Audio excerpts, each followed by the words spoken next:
Haleluya. Kurang semangat. Haleluya. Sekali lagi haleluya. Selamat sore, salam sejahtera dalam kasih Tuhan Yesus dan selamat kita beribadah. Bersyukur kepada Tuhan, anugerah Tuhan boleh memberikan kami kesempatan ada di tempat ini. Dan terima kasih buat Ibu Gembala yang hari ini mempercayakan saya untuk menyampaikan firman Allah. Sebelum saya menyampaikan firman Allah, ini kali pertama saya ada di tempat ini. Dan karena kali pertama tidak salah kalau saya memperkenalkan dulu pribadi saya. Ya. Nama saya Pendeta Alan dan saya ada di Pulau Batam melayani. Tepatnya di daerah Batam Center. Kalau saudara ke Batam, di sana kami melayani dan Tuhan sudah taruh saya di sana kurang lebih 26 tahun dalam pelayanan. Keberadaan kami ada di tempat ini bersama istri dan sebenarnya ada kami berlima sebenarnya. Anak saya masih tinggal di Beji tadi, 2 orang karena dia bilang saya mau nginap dulu besok baru datang dari Beji. Karena tadi pagi kami diminta untuk melayani di sekolah Alkitab Beji tadi pagi jam 8 pagi. Dan kami ada di Surabaya ini karena menghadiri wisuda anak saya. Ya.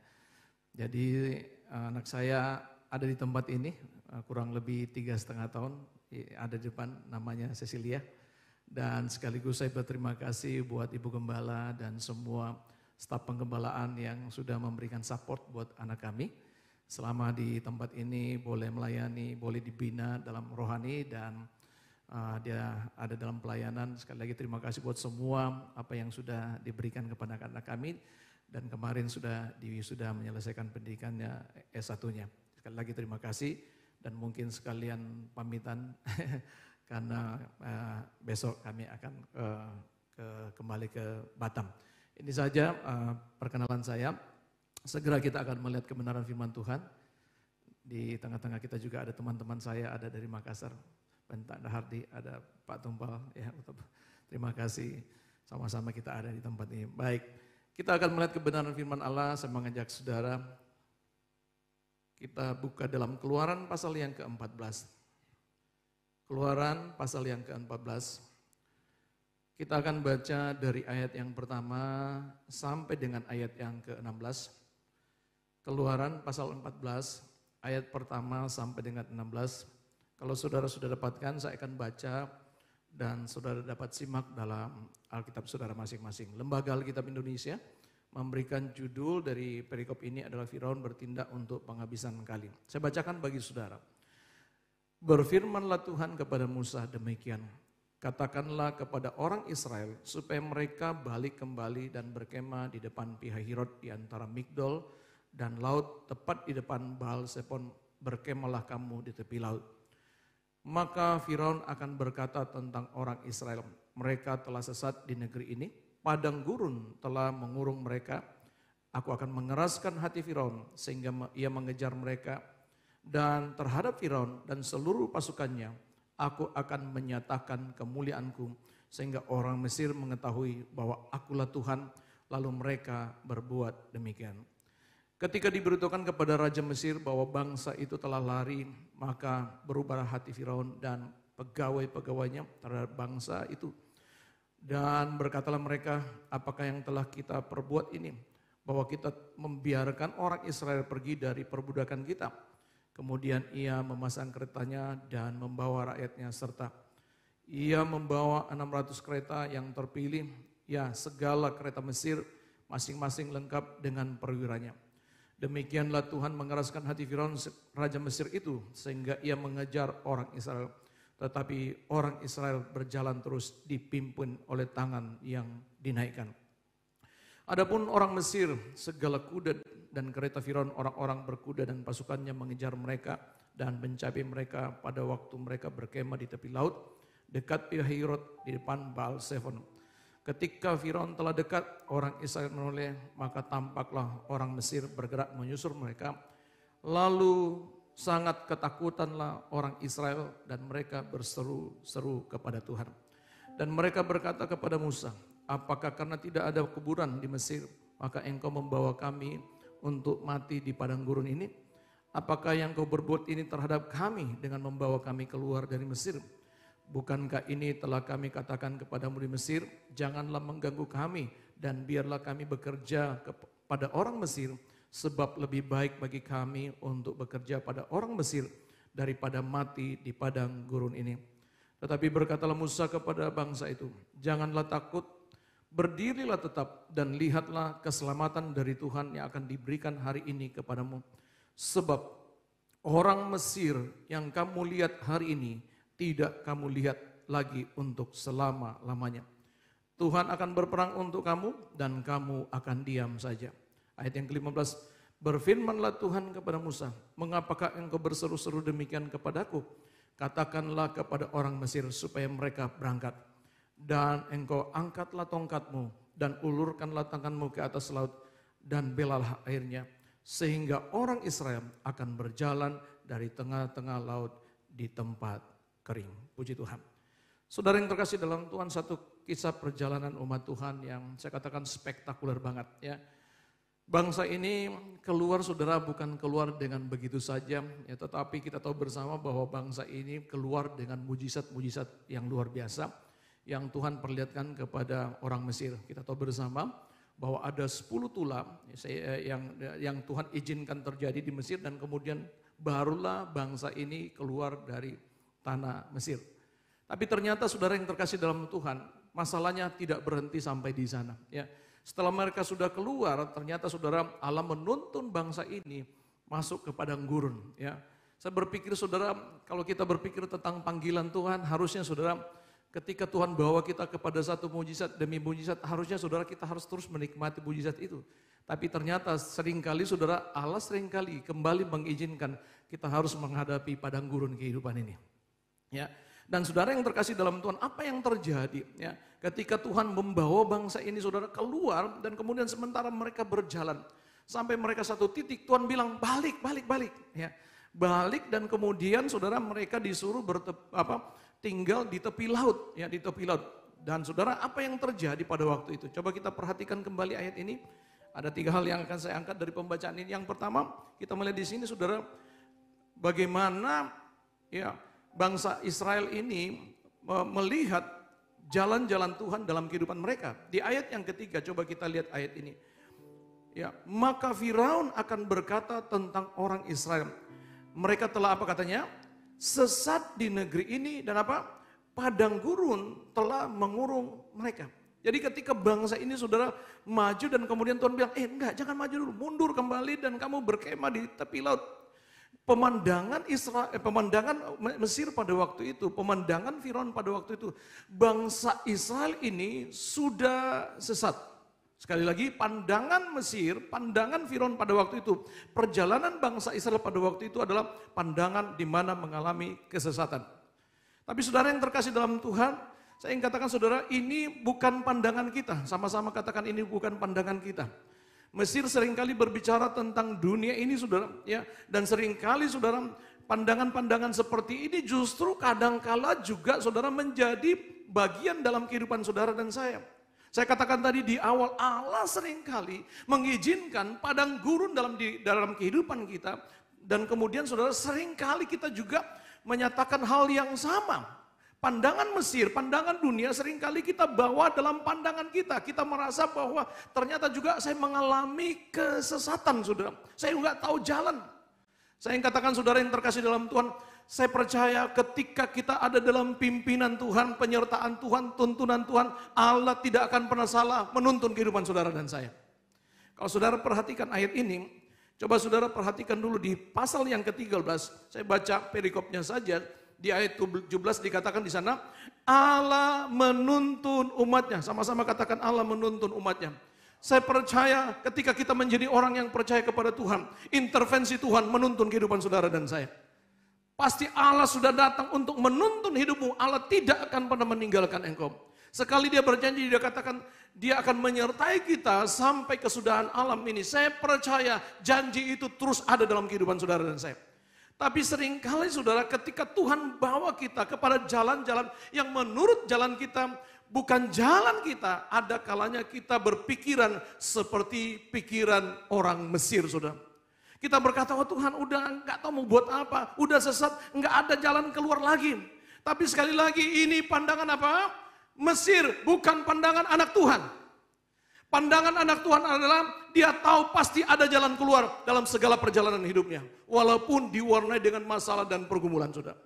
Dan tujuan Tuhan, saudara, membawa bangsa Israel sampai ke titik ini, saudara, ada maksud Tuhan. Kalau saudara perhatikan kembali ayat ini, coba kita lebih jauh lagi melihat di ayat yang keempat.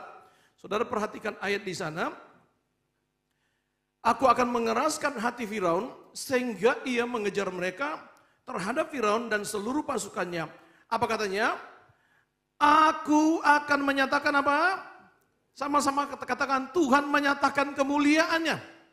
Saudara perhatikan, di saat-saat jalan yang sepertinya buntu dalam diri kita, atau Tuhan izinkan ada perjalanan padang gurun dalam hidupmu, perhatikan, sebenarnya Tuhan akan menyatakan kemuliaannya di sana. Haleluya.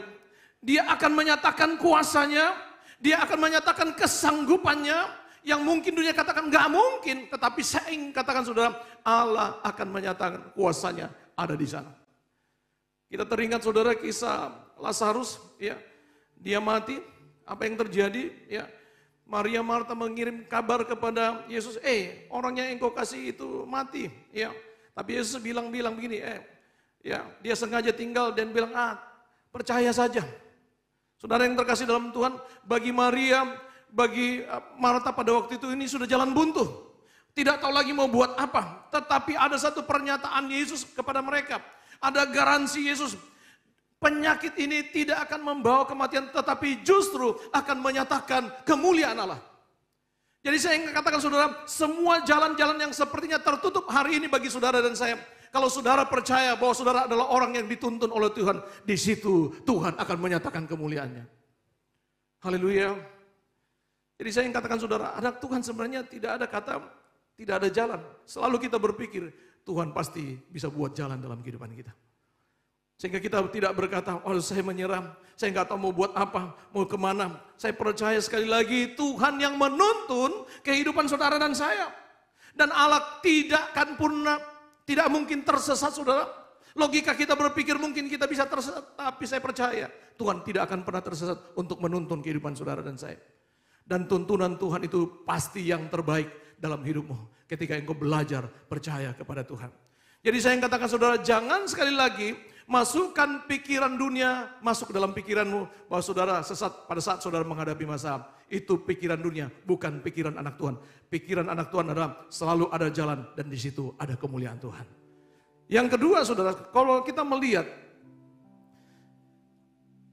kita melangkah di ayat yang ke-9, saya bawa saudara kepada ayat yang ke-9.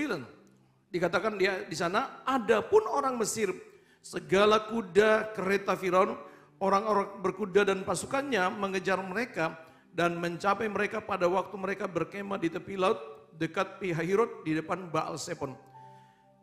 Ketika Firaun telah dekat, orang Israel menoleh. Tampaklah orang Mesir bergerak menyusul mereka. Lalu sangat ketakutanlah orang Israel dan mereka berseru-seru kepada Tuhan. Dan mereka berkata kepada Musa, apakah karena tidak ada kuburan di Mesir, maka engkau membawa kami untuk mati di padang gurun ini? Apakah yang kau berbuat ini terhadap kami dengan membawa kami keluar dari Mesir? Bukankah ini telah kami katakan kepadamu di Mesir, janganlah mengganggu kami, dan biarlah kami bekerja pada orang Mesir, sebab lebih baik bagi kami untuk bekerja pada orang Mesir daripada mati di padang gurun ini. Saudara, ketika bangsa ini saudara sudah berada di tepi laut itu dan mereka noleh ke belakang, saudara. Noleh ke belakang. Apa yang mereka lihat? Mereka lihat tentara Mesir mengejar mereka, saudara. Wow. Ketakutan mulai muncul, saudara. Kegelisahan mulai muncul, ya. Dan apa yang mereka katakan? Mereka berseru sih kepada Tuhan. Tetapi saudara, kalau kita melihat di sini seruannya kepada Tuhan bukan menjadi orang yang percaya kepada Tuhan, tapi tidak, saudara. Justru kalau kita melihat apa yang terjadi kepada umat Tuhan, mereka berseru saudara kepada Tuhan dan berkata kepada Musa, kenapa kamu bawa kami ke sini? Jangan ganggu kami lebih enak di Mesir. Padahal saudara, kalau kita melihat, mereka itu menderita di Mesir loh, dibuat kerja paksa dan lain sebagainya. Tetapi saudara lihat, karena ketakutan saudara, mereka itu lebih melihat saudara, Mesir lebih bagus. Mesir lebih indah. Ya, ada banyak saudara pemikiran kita juga sama. Ketika kita mengalami ketakutan, saudara, seperti saya katakan tadi, apa yang dialami umat Tuhan ini, seringkali kita melihat dunia itu lebih mempesona kehidupan kita. Kita menganggap itu lebih baik. Padahal saudara, saya katakan tadi mereka menderita di Mesir. Dan saudara lihat, mereka ketika menghadapi ketakutan itu, apa yang terjadi? Mereka bilang, saudara, Musa, kenapa bawa di sini? Kau mau bawa kami mati di sini? Saya ingin tanya saudara, ada enggak planning Tuhan, rancangan Tuhan akan membawa bangsa Israel ini mati di padang gurun? Enggak ada sama sekali. Justru Allah punya rencana itu adalah membawa bangsa ini keluar dari Mesir kepada mana? Kepada tanah perjanjiannya itu berlimpah susu dan madu. Tetapi saudara, semua ini akan hilang karena ketakutan. Saya terlalu yakin saudara, janji-janji Tuhan dalam firman Tuhan itu adalah janji-janji yang luar biasa. Tapi seringkali saudara, janji ini akan hilang dalam diri kita dan kita tidak percaya karena banyaknya ketakutan-ketakutan yang muncul dalam kehidupan kita. Saudara masih percaya janji Tuhan adalah janji yang indah? Kok kurang percaya? Janji Tuhan adalah janji yang manis. Haleluya. Bahkan firman Tuhan mencatat yang penuh dengan harapan, disitulah janji Tuhan saudara. Tetapi kita tidak akan pernah bisa melihat sampai di sana ketika ketakutan itu ada dalam kehidupan saudara dan saya. Kita merasa bahwa janji itu hanya tinggal janji, harapan itu hanya tinggal harapan. Kita tidak akan pernah melihat wujud dari janji Tuhan terjadi dalam kehidupan kita. Bahkan kita akan berkata seperti umat Tuhan, wah kamu bawa kami mati di sini. Hati-hati saudara, kalau ada masalah dan kemudian saudara diliputi dengan ketakutan, khawatir, bimbang, saudara tidak akan lagi melihat saudara apa yang Tuhan janjikan dalam hidupmu. Kita lebih melihat saudara hal-hal yang akan membinasakan kita, mengalahkan kita, ya, membuat kita kalah dengan masalah, membuat kita kalah dengan persoalan dan lain sebagainya. Itu yang ada dalam pikiran kita. Padahal sekali lagi Allah tidak membawa kita kepada konsep yang seperti itu. Allah selalu ingin membawa kita kepada kemenangan demi kemenangan. Saudara yang terkasih dalam Tuhan, kita nggak mau taruh pemikiran seperti ini dalam diri kita, saudara. Tapi kita belajar, saudara, kepada pemikiran seperti yang disampaikan oleh Musa. Coba kita lihat di ayat yang ke-13. Coba saudara perhatikan ayat ini. Tetapi berkatalah Musa kepada bangsa itu. Dan ini sekali lagi ini yang harus kita taruh dalam kehidupan kita. Janganlah apa? Takut, berdirilah tetap, lihatlah keselamatan dari Tuhan yang akan diberikan hari ini kepadamu. Sebab orang Mesir yang kamu lihat hari ini tidak akan kamu lihat untuk apa? Selama-lamanya. Pandangan bangsa Israel secara keseluruhan, dia melihat Mesir itu akan mengalahkan mereka, menghancurkan mereka, membuat mereka kalah. Tapi itu bukan pandangan Musa. Pandangan Musa sangat berbeda, saudara. Dia melihat Mesir itu bukan suatu ancaman kematian, bukan ancaman untuk mengalahkan mereka, tidak. Musa bilang kepada bangsa Israel, jangan takut. Mesir yang kamu lihat, saya gambarkan mungkin Mesir bisa berbicara dengan masalah, tekanan, persoalan yang datang dalam hidupmu. Masalahmu, persoalanmu, tekananmu hari ini yang kau lihat hari ini, itu tidak akan pernah mematikan saudara. Itu tidak akan pernah membuat engkau kalah, tidak membuat engkau kehilangan harapan. Kita akan berkata seperti Musa, justru hari ini kita tidak akan lihat, artinya kita kalahkan itu. Haleluya, haleluya. Atau masih ada hari ini, aduh mati gua deh, aduh nggak tahu mau buat apa deh. Kalau saudara berkata seperti itu, ya mati betul. Tapi kalau saudara berkata seperti Musa, enggak, masalah hari ini saya lihat, besok saya sudah tidak lihat lagi. Saya bukan yang kalah, tapi masalah yang kalah. Haleluya. Persoalan yang kita kalahkan, masalah tantangan itu kita kalahkan dalam kehidupan kita. Kita tampil sebagai pemenang. Haleluya. Saya teringat saudara Yosua dan Kaleb. Ya, ketika mereka sudah mengintai negeri perjanjian, negeri Kanaan. Kemudian mereka dapat kabar. 10 bilang, nggak mungkin kita bisa masuk. Ya, di sana tempatnya berkubu, bentengnya kuat-kuat. Bahkan bukan hanya di sana ada benteng, tapi dibilang di sana ada raksasa yang memakan penduduknya. Wih, saudara, 10 pengintai ini mempengaruhi seluruh Israel pada waktu itu. Sampai Musa pun mengoyakkan pakaiannya, saudara. Ya. Aduh, karena ketakutan yang diberitakan dari negeri Kanaan. Mulailah tampil Yosua dan Kaleb. Dia bilang begini, saudara, yang sangat berbeda. Dan saya ingin katakan, saudara, kita harus belajar memperkatakan perkataan iman hari-hari ini. Saudara, apa yang dikatakan oleh Yosua dan Kaleb? Kita akan masuk dan menduduki negeri itu. Saya berpikir menduduki itu udah cukup. Tapi tidak, sudah, perkataannya lebih hebat lagi. Kita akan masuk menduduki dan kita telan habis. Wow, katakan telan habis. Bukan kita yang ditelan, tapi kita yang ditelan habis. Kita yang menelan habis. Ya, bukan kita yang ditelan. Ya, saya katakan dalam masalahmu, kita menang dengan Tuhan pasti. Bukan dia mengalahkan kehidupan kita. Dan saudara yang terkasih dalam Tuhan, ketika Yosua dan Kaleb mengatakan ini, satu pun gak ada yang support, saudara. Bahkan firman Tuhan katakan, saudara, apa yang terjadi? Bangsa Israel itu mau ambil batu, melemparin Yosua dan Kaleb dengan batu. Tapi lihat, kalau kita belajar memperkatakan perkataan iman, Tuhan menjadi pembelamu. Saudara, kemuliaan Tuhan datang dan membela Yosua dan Kaleb. Menjadi pertanyaan, mana yang benar, saudara? Apakah perkataan kepada 10 pengintai atau 2 Yosua dan Kaleb? Ternyata, saudara, kita melihat kenyataannya. Yang terjadi adalah perkataan Yosua dan Kaleb itu yang benar. Kalau saudara membaca sejarah Yosua dan Kaleb, memang mereka habisin semua, saudara. Mereka menduduki semua negeri Kanaan. Saudara yang terkasih dalam Tuhan, apa yang menjadi perkataanmu hari-hari ini? Saudara berkata, saya nggak bisa, saya nggak mampu, semua nggak mungkin. Saya yang katakan, saudara tidak akan pernah mencapai apa yang Tuhan inginkan dalam hidupmu. Tapi kalau saudara katakan hari ini, bagi Tuhan tidak ada perkara yang mustahil. Saya percaya, bagi Tuhan tidak ada perkara yang mustahil bagi saudara dan saya. Amin. Haleluya. Saudara yang terkasih dalam Tuhan, Musa bilang,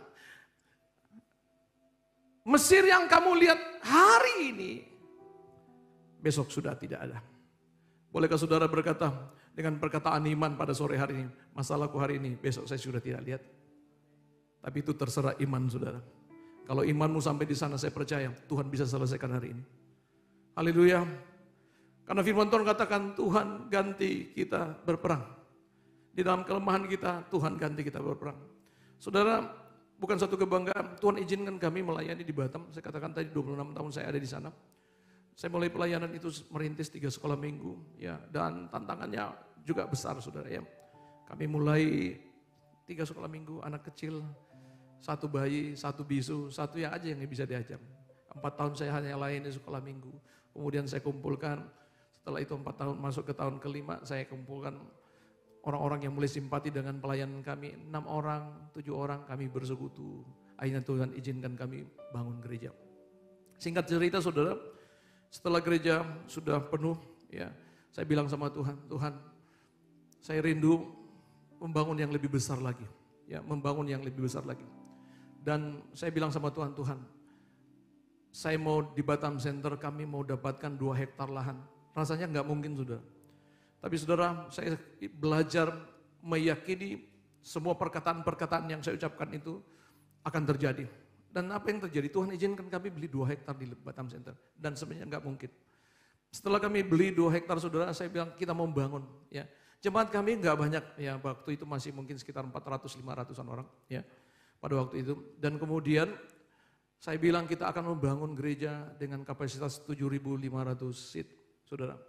Ini sebenarnya nggak mungkin, ya, bagi kami nggak mungkin. Tapi saya bilang sama jemaat, kita lakukan. Dan saya mau itu 2 tahun selesai. Saudara, semua bilang nggak mungkin. Karena membangun ini bukan sedikit. 7.500 dengan lengkap basement dan lain sebagainya. Tapi saya katakan nggak, kita bangun.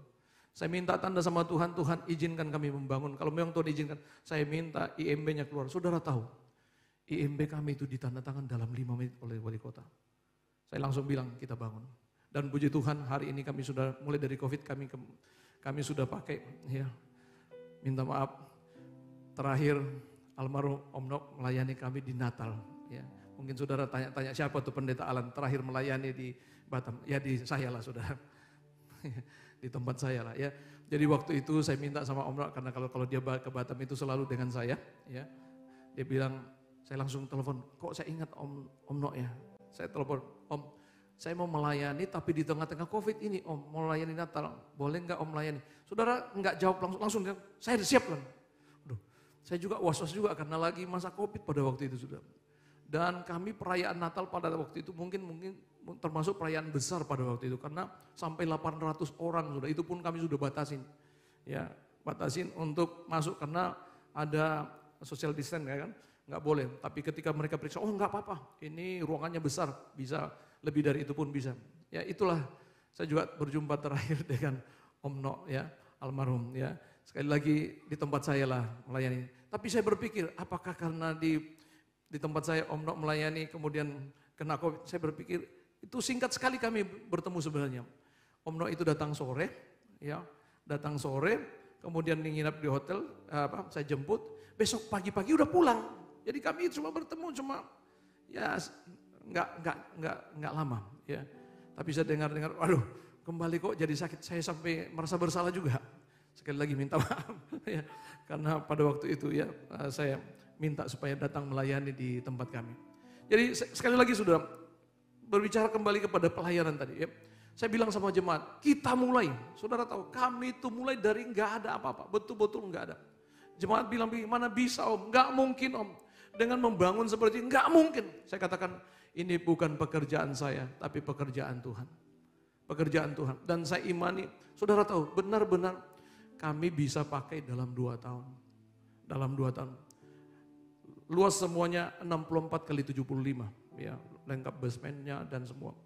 Dan saya katakan saudara, ternyata ketika kita belajar memperkatakan perkataan iman, pasti bisa terjadi. Haleluya. Saya ingin katakan saudara, sore hari ini setiap perkataan-perkataanmu harus punya muatan iman. Setiap perkataan yang kita sampaikan saudara harusnya sekali lagi punya muatan apa? Iman. Karena ketika saudara tidak punya muatan iman, ada unsur kekhawatirannya, bimbang di dalam, itu iblis akan pakai itu saudara sebagai ruang untuk membuat saudara tidak percaya kepada firman Tuhan.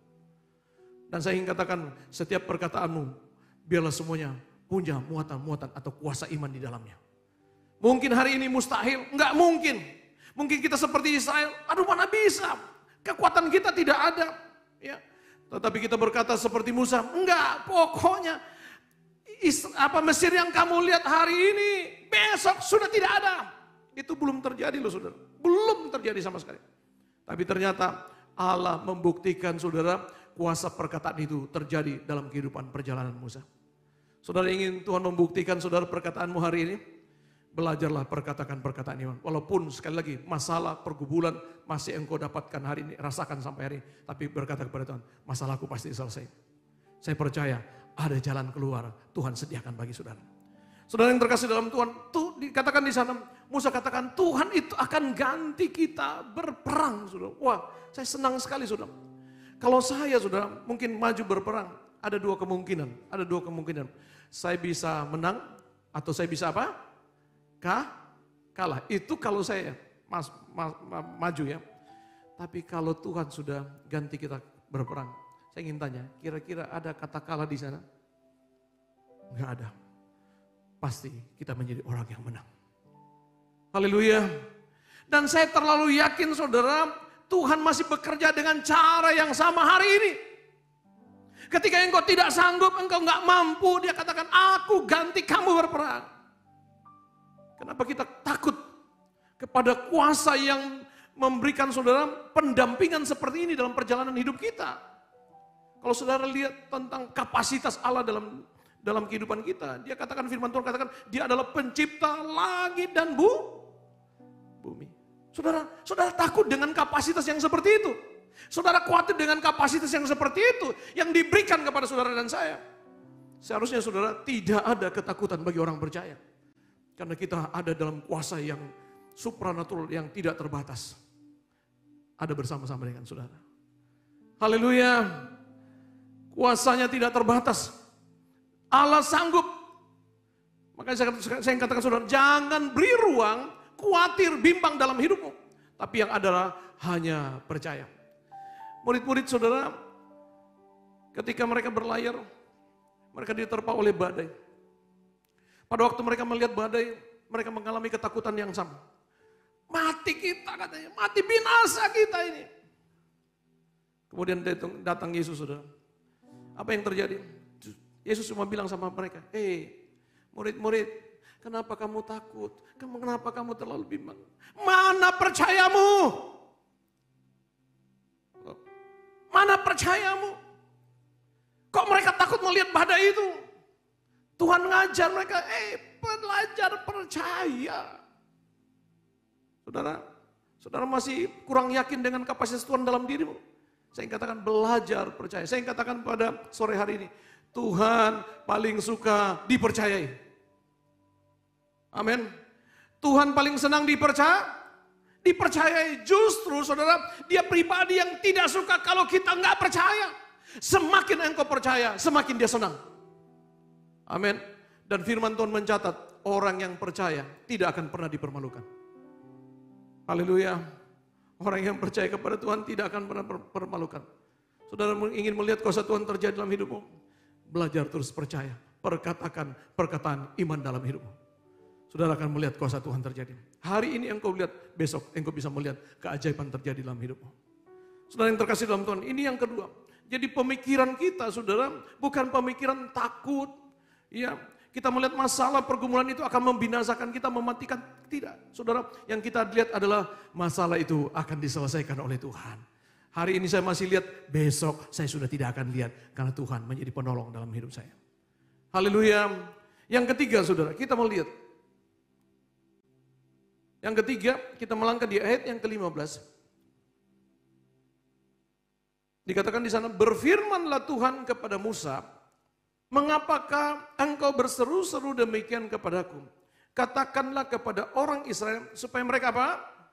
Berangkat dan engkau angkatlah tongkatmu dan ulurkanlah tanganmu ke atas laut dan belalah airnya sehingga orang Israel berjalan dari tengah-tengah tempat apa? Kering. Jadi saudara yang terkasih dalam Tuhan, Musa pada waktu itu dia juga berseru kepada Tuhan. Ya, sebagai manusia tentu saudara, dia juga harus datang kepada Tuhan. Yang manusia biasa dia meminta pertolongan Tuhan. Dia berseru-seru kepada Tuhan. Ya, saya nggak tahu bagaimana model seruannya itu. Biasanya kalau orang ketakutan itu ya seruannya mungkin kencang banget. Ya, dia berseru-seru kepada Tuhan. Ya, dan Tuhan bilang sama Musa, Musa ngapain cuma berseru-seru? Ngapain cuma berdoa? Penting doa, tapi tidak cukup hanya berdoa.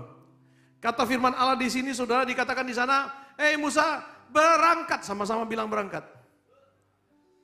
Saudara, kira-kira saudara kalau misalnya dalam posisi Musa, Tuhan bilang berangkat Musa.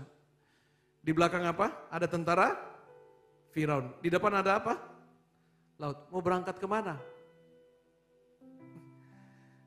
Musa mungkin, kalau andai kata Musa bisa bilang sama Tuhan, Tuhan, yang benar saja Tuhan.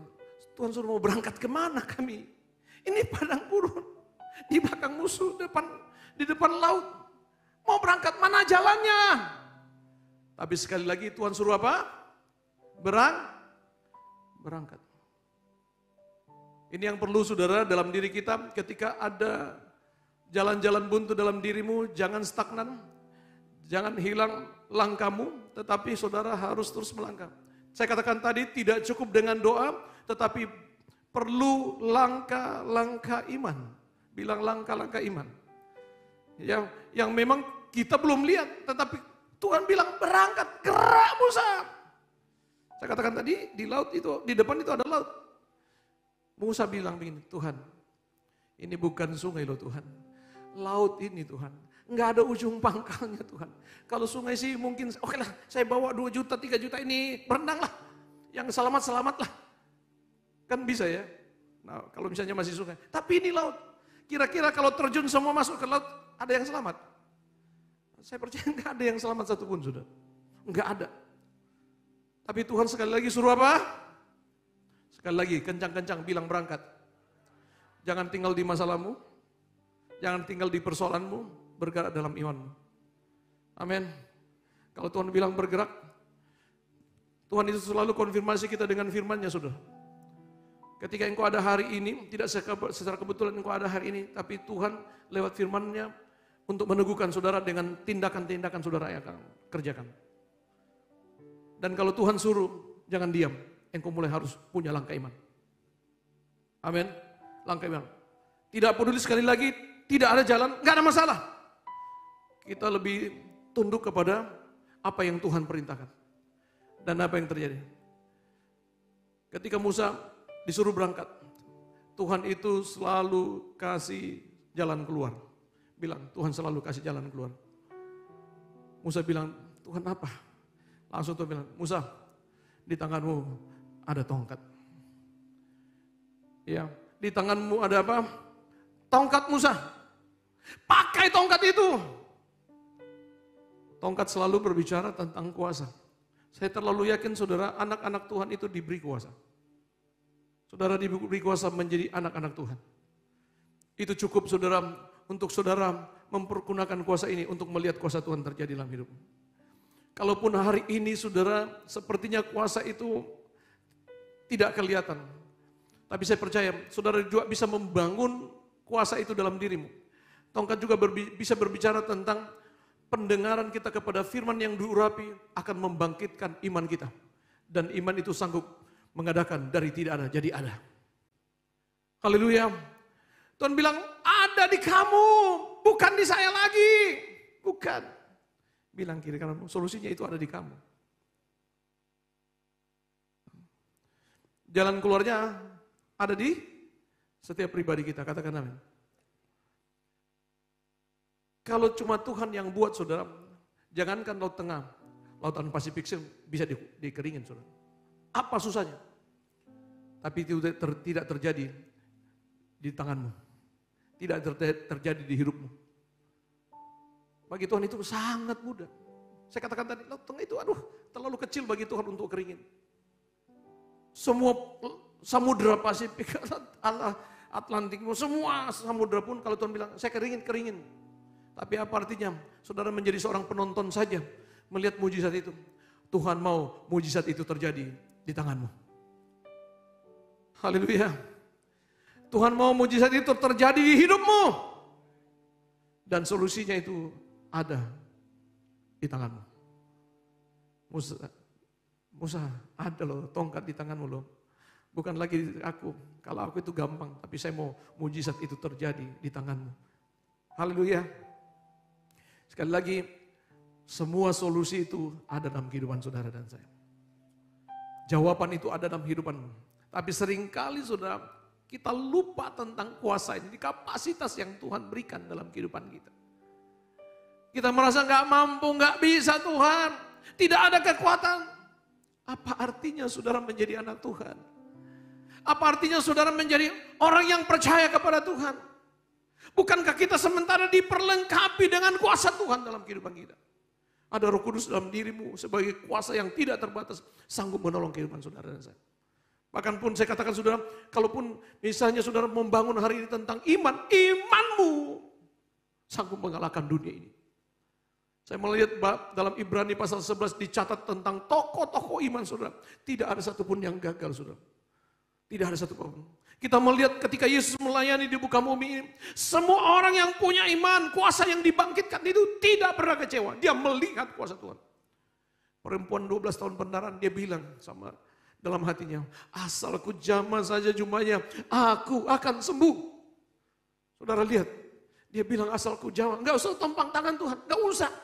Aku jamah saja jubahnya. Bagi orang lain mungkin yang tidak beriman, apa sih arti jubah? Tapi dia beriman kepada Tuhan, dia bilang aku jamah jubah. Saudara 12 tahun sembuh sakitnya. Saudara yang terkasih dalam Tuhan, ketika kami sementara membangun, kami meledak seperti ini saudara. Karena memang saya jalan sendiri, saya bilang sama Tuhan begini, karena memang saya pimpin sendiri saudara. Jemaat itu enggak tahu mau buat apa. Karena kami juga enggak buat apa ya, kami enggak buat proposal, enggak minta-minta juga sama jemaat, enggak sama sekali. Saya bilang sama jemaat, saya peras pun kamu tidak akan pernah keluar. Justru kamu tinggalin saya pasti. Karena kebutuhan dana yang begitu besar. Kami modak, saya bilang sama Tuhan begini, Tuhan saya udah lelah loh Tuhan. Karena memang dalam pembangunan itu saya juga kerja, kemudian memimpin proyeknya dan lain sebagainya. Saya bilang sama Tuhan, Tuhan saya lelah. Tahu gak saudara, seminggu itu saya lelah banget saudara, padahal gak kerja. Setiap kali keluar, kok saya lemah, saya bilang sama istri, kok saya lemas banget ya. Padahal saya nggak terlalu banyak kerja, tapi kok lemas. Terus kemudian saya merenung lagi, oh iya, saya ngomong kemarin, Tuhan saya lelah. Tuhan bilang, sekalian kau lelah aja sekalian. Hati-hati saudara kalau dalam masalah, dalam pergumulan, saudara bilang, Tuhan saya capek Tuhan. Dalam rumah tangga bilang, Tuhan saya lelah sama istriku, lelah sama suami. Hati-hati, saudara lelah. Enggak ada perkataan-perkataan seperti itu. Katakan amin. Jadi saudara betul, akhirnya saya minta ampun sama Tuhan. Saya bilang, Tuhan, saya enggak lelah Tuhan, saya kuat. Tiba-tiba malam itu, saya biasa bangun itu jam 2 malam, jam 3 malam saya berdoa, menyembah Tuhan. Dan kemudian Tuhan kasih saya suatu pernyataan yang luar biasa untuk menguatkan saya. Tiba-tiba seperti saya dialog sama Tuhan. Dia bilang begini, Lan, nama gerejamu kan Bethesda, nama gereja kami itu Bethesda. Saudara. Saya langsung bilang sama Tuhan, Tuhan, saya udah tahu rahasianya. Namanya Bethesda sehingga saya kasih nama Bethesda. Rahasianya serambinya, 5 serambinya, kolam, apa semua saya udah tahu semua Tuhan. Karena mungkin lagi perasaan lagi enggak, rasanya konfirmasi Tuhan itu dianggap biasa. Tapi Tuhan bawa terus saya dalam perenungan. Enggak, ada yang kamu belum tahu. Ada yang belum kamu tahu. Saya merenung, apa ya Tuhan, apa ya Tuhan. Tiba-tiba Tuhan bilang begini, kamu tahu enggak yang 38 tahun itu yang sakit? Aku tahu Tuhan, dia 38 tahun terbaring sakit. Dan enggak ada yang menolong. Saudara, karena waktu itu saya sudah lelah, karena saya merasa sudah enggak bisa buat apa-apa. Karena kebutuhan dana dan semua. Saudara datang semua kepada kami. Ya. Akhirnya saya seperti sudah enggak bisa buat apa-apa. Dia bilang, Tuhan sampai bilang ini, itu loh 38 tahun kolaps loh, enggak bisa buat apa-apa. Satupun orang datang enggak ada yang nolong dia.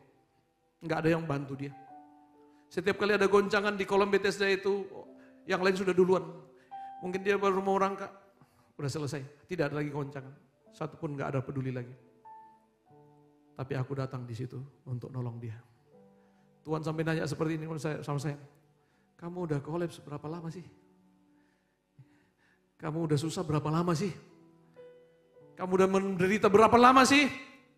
Kamu sudah berapa lama nggak bisa buat apa-apa? Itu loh 38 tahun aku datang, aku bisa nolong. Saudara, seringkali kita mulai baru sedikit kita sudah merasa Tuhan udah nggak mampu nolong kehidupan kita.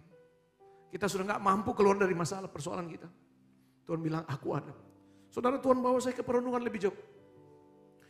Tuhan seperti begini, kamu kan pendeta. Saya benar Tuhan, saya hamba Tuhan. Begini, kalau ada orang sakit 38 tahun, kamu habis doain, tiba-tiba dia duduk, hebat enggak? Hebat Tuhan. Jangankan 38 tahun, setahun aja terbaring, kami hamba Tuhan datang. Oh ada ibu terbaring sakit 1 tahun, gak bisa buat apa-apa. Ayo kita pergi doain. Dalam nama Yesus, bangkit, duduk. Waktu dia duduk, wih hebat. Merasa doanya udah hebat banget. Itu baru setahun. Ini 38 tahun. Aku bisa. Pak Hardi, kalau ada 38 tahun terbaring tiba-tiba Pak Hardi doain dan tiba-tiba duduk, hebat gak? Hebat ya, merasa aduh, doaku hebat. Bukan sebenarnya Tuhan yang hebat. Tapi Tuhan bilang sama saya, aku bisa buat lebih dari itu. 38 tahun gak bisa buat apa-apa. Habis kamu doain, tiba-tiba dia berdiri, tambah hebat gak? Saya bilang sama Tuhan, Tuhan tambah hebat Tuhan, hebat Tuhan.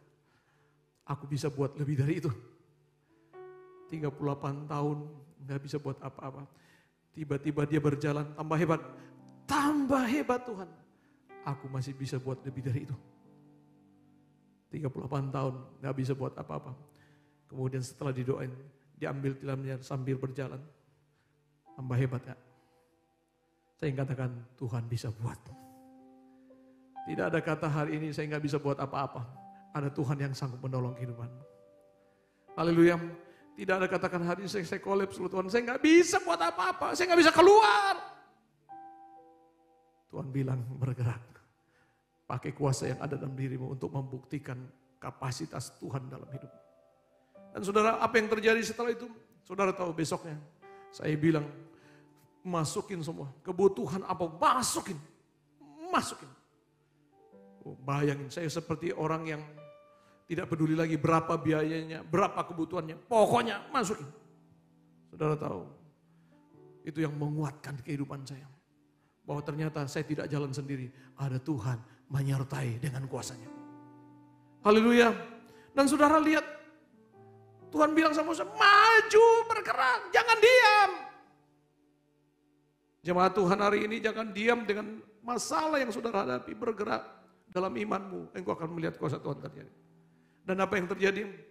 Mungkin saja saudara, Musa juga akan berpikir, benar enggak ya, bisa enggak ya, mungkin enggak ya. Tapi kalau Tuhan sudah suruh, pasti bisa. Dan Musa bilang, dia mulai tunjuk laut Kosum terbelah menjadi. Dicatat firman Allah, laut itu kering loh saudara. Bangsa Israel berjalan di tempat yang kering. Loh, ini gila banget. Ya, gila ini bukan stres, bukan. Maksudnya luar biasa banget. Kalau orang Manado bilang bajingan ini, ya, istilah orang. Maksudnya hebat banget. Ya. Loh, bisa-bisanya saudara. Kita bayangin saudara, mengeringin sawah saja kecil itu tetap ada beceknya ya. Betul nggak? Siapa yang suka tangkap ikan di kolam kah di sawah? Saudara keringin pakai pompa yang gede pun masih ada beceknya atau enggak? Masih ya. Tapi Tuhan, dicatat firman Tuhan, bangsa Israel berjalan di tanah yang kering. Dia nggak buat saudara becek-becek. Hebat Tuhan. Amin. Haleluya. Dia tidak membuat saudara perjalananmu terhambat karena becek, karena licin, saudara jatuh. Tidak. Dia buat kering supaya saudara jalan dengan baik. Haleluya. Haleluya. Dia tidak buat rintangan di sana, dia buat mulus. Jalan dengan baik. Dan itu Tuhan kita yang sanggup buat dalam hidup. Sekali lagi bergerak dengan kuasanya Tuhan, saudara akan melihat kuasa Tuhan. Saya bawa saudara kepada perenungan yang lebih jauh.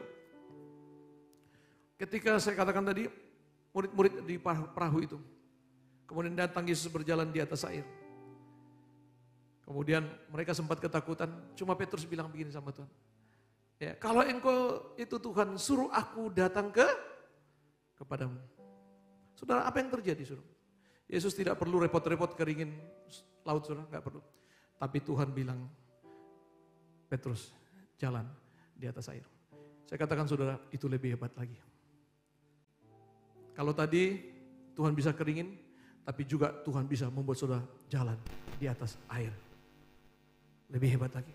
Dan saya katakan saudara, Tuhan punya kuasa tambah hari, tambah hebat dalam hidup kita kalau kita percaya. Haleluya. Kalau zaman Musa dia keringin laut. Tapi di zaman waktu murid-murid, dia bilang, gak usahlah keringin laut, kamu jalan aja di atas saya. Gak usah repot-repot saya jalan, kasih kering aja, kamu jalan aja. Ternyata bisa, Petrus berjalan di atas air. Saudara, mana yang saudara mau dalam dirimu tentang solusi yang Tuhan mau? Kau mau berjalan di tanah kering, atau mau berjalan di atas air, terserah. Tapi Tuhan sanggup buat sampai di sana. Haleluya. Artinya perkara-perkara yang mustahil pun, yang sesulit apapun, Tuhan bisa buat. Saya ingin katakan saudara, belajar bergerak dalam rencananya Tuhan. Jangan diam, jangan stagnan, jangan kehilangan harapan, tapi percaya. Saudara lihat di sini, kembali kepada pembacaan kita. Di ayat yang ke-16 dikatakan di sana, dan engkau angkatlah tongkatmu, ulurkanlah tanganmu ke atas laut, belalah airnya sehingga orang Israel akan berjalan di tengah-tengah laut tempat kering. Saudara lihat, Tuhan memakai kita untuk menyatakan kuasanya.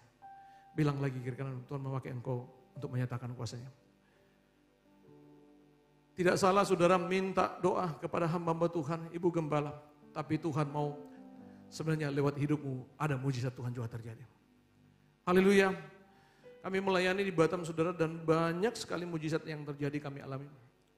Ya, anak saya yang kedua itu, dia di BJ. Waktu dia lahir saudara, itu sudah hilang napas. Semua sudah diberikan bantuan oksigen dan lain sebagainya. Ya, dia sudah sekitar 20 menit tidak bernapas sama sekali. Ya, dan bagi medis saudara sudah nggak mungkin, tidak ada harapan karena dia sudah biru, nggak ada lagi. Tidak ada sama sekali respect. Apa yang terjadi saudara di di rumah sakit itu, di bidan itu saudara, saya itu enggak khawatir sama sekali. Saya ada satu keyakinan, enggak, Tuhan kasih saya anak ini dan dia lahir, saya percaya Tuhan buat mujizat. Tiba-tiba bidan itu saudara taruh di depan saya. Dia sudah putus harapan, dia sudah pakai semua alat dan dibilang, Pak sudah enggak ada. Tuhan cuma bilang sama saya, Lan pegang kakinya, kamu doakan. Saudara tahu, saya cuma pegang kaki anak itu dan kemudian saya cuma bilang dalam nama Yesus. Saudara tahu anak saya itu seperti cikukan. Dan dari situ mulai dia dari hitam ke biru dan ngalir merah, saudara, ngalir merah. Dan gak lama kemudian dia nangis. Orang di situ bingung, kok bisa ya? Kok bisa? Akhirnya dia tanya sama saya, Bapak kerjanya apa? Saya bilang saya pendeta. Oh pendeta, mereka dari seberang. Saya bilang saya punya Tuhan yang hebat. Haleluya. Makanya saya namanya anak saya Jeffrey Miracle Christian. Karena memang keajaiban terjadi. Sebenarnya anak saya ini punya cerita semua sudah. Anak saya yang pertama ini Cecilia. Ya. Jadi waktu dia mau lahir itu ada youth camp di Manado. Saya harus pimpin youth camp saudara ke Manado dari Batam. Ya, anak pemuda pada waktu itu. Orang sana bilang begini, Lan ngapain kamu ke Manado? Istrimu mau melahirkan. Saya bilang enggak, anak saya nanti lahir tanggal 2 September. Saya enggak tahu itu 9 bulan kemudian saudara, enggak tahu sama sekali. Tapi saya itu belajar sudah bergerak dalam bergerak dalam iman. Ya. Apa yang terjadi saudara? Harusnya anak ini, Cecilia ini lahir Agustus. Dikasih toleransi. Dokter bilang, enggak, saya kasih toleransi karena enggak ada tanda pada Agustus itu. Dikasih toleransi seminggu, enggak ada lagi tanda.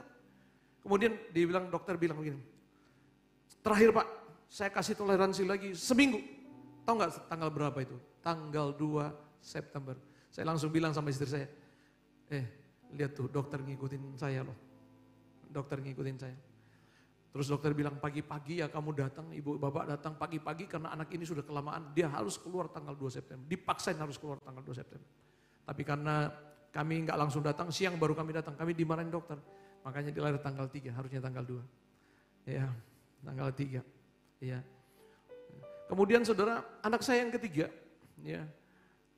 Waktu hamil istri saya, periksa pertama, ya, saya langsung bilang sama dokter, dokter, anak saya nanti ini lahir tanggal 12 Januari. Saya nggak tahu itu 9 bulan kemudian, nggak terpikir sudah, nggak ada. Yang saya tahu 12 Januari anak saya lahir. Ya, nggak pikir sama sekali. Dokter bilang begini, Pak. Dokter aja, kami aja medis belum tahu, Bapak sudah tahu. Tapi saya bilang catat dokter ya, anak saya lahir tanggal 12 Januari. Setiap periksa setiap bulan saudara saya pergi, saya titip pesan sama dokter. Dokter ingat ya pesan saya, anak saya lahir 12 Januari. Dokter ketawa aja, Bapak ini memang ada-ada, masih lama, masih jauh sekali, kami belum tahu. Tapi catat dokter anak saya 12 Januari. 3 bulan, 4 bulan, selalu saya pesan saudara. Saudara tahu, 12 Januari pagi-pagi sudah ada tanda. Tadinya dokter bilang, enggak, kayak yang depan Pak. Enggak dokter, 12 Januari. Pagi-pagi ada tanda, ayo kita ke rumah sakit. Saudara tahu, waktu dia lahir dokter nggak bilangnya selamat Pak ya, anaknya lahir, dia langsung betul loh Bapak bilang 12 Januari. Saudara belajar setiap perkataanmu ada kuasanya. Ketika engkau bergerak dalam kuasa Tuhan, saya percaya hal-hal yang mustahil bisa terjadi. Satu lagi anak saya yang keempat, semua ada ceritanya saudara. Saya bilang sama Tuhan sebenarnya begini tuh. Tuhan saya mau minta anak cuma 3. Saya nggak mau 4, 3. Kami minta cuma 3. Saudara tahu, setelah 3 anak, ya istri saya itu biasa periksa ke Malakap, saudara periksa, check up dan lain sebagainya. Dan pulang dari sana dia bilang sama saya, dokter di Malakap bilang, dokter Malakap bilang, kandungan saya itu udah terbalik dan susah punya anak. Saya langsung bilang, kan kita cuma minta 3 orang kan, cukup. Berarti Tuhan dengar doa kita. 3. Sampai dokter sana bilang, berapa anaknya Bu? Istri saya bilang sudah 3. Oh ya, ibu sudah susah punya anak. Kandungannya udah kebalik. Bayangin, Tuhan balikin kandungannya. Sehingga gak bisa punya anak. Tapi biasa saudara kami kumpul, keluarga malam. Ini Cecilia langsung bilang begini sering. Papi, mami itu gak hadir. Kenapa? Kok saya cuma sendiri cewek? Dedek punya teman loh, cowok 2. Karena anak saya cewek, cowok-cowok saudara. Ya. Kemudian itu terus dia ngomongin saudara. Terus saya bilang begini, boleh nggak kalau kita angkat anak cewek supaya kamu ada teman cewek. Enggak boleh, itu harus adik saya sendiri. Ya. Langsung saya bilang sama istri saya, Mi, kamu mau masih punya anak, itu sudah 5 tahun lebih sudah. Ya, 5 tahun lebih. Kamu masih mau punya anak enggak? Mau tapi cewek. Sudah enggak lama, istri saya hamil. Ya. Terus saya bilang sama dia, kamu enggak usah periksa ya kelaminnya ya. Pasti itu cewek, percayalah sama saya, cewek. Jemaat-jemaat bilang, ayo om, taruhan, maksudnya main-main. Itu pasti cowok. Enggak, kamu dengar saya, itu cewek. Enggak usah periksa. Saudara lahir, betul, cewek saudara. Saudara yang terkasih dalam Tuhan, rasanya itu enggak mungkin, saudara, enggak. Aduh, di luar nalar. Tapi saya yang katakan saudara, ternyata di dalam diri kita ada kuasa. Sekali lagi dalam diri kita apa? Ada kuasa. Tuhan bilang sama Musa, Musa ada di tanganmu. Kuasa itu ada di tanganmu. Anak Tuhan yang ada malam hari ini, kuasa itu ada di tanganmu. Ada dalam pribadimu masing-masing. Miris saudara, kalau saudara punya kuasa tapi tidak menggunakan kuasa. Saya berpikir saudara, apa artinya kita jadi anak Tuhan? Apa artinya kita diberi kuasa? Sedangkan kita kalah dengan masalah, kita kalah dengan persoalan. Kita nggak pernah menggunakan kuasa itu untuk melihat kemenangan yang Tuhan kerjakan. Tapi saya percaya malam hari engkau kembali bangkitkan kuasa itu. Malam ini saudara akan melihat kuasa Tuhan terjadi. Sekali lagi bagi Tuhan tidak ada yang mustahil. Dia sanggup. Bangsa Israel sekali lagi berjalan di tengah-tengah laut yang kering. Allah bisa buat jalan yang baru. Walaupun hari ini tidak ada jalan, Allah sanggup buat jalan. Sama-sama kita bangkit.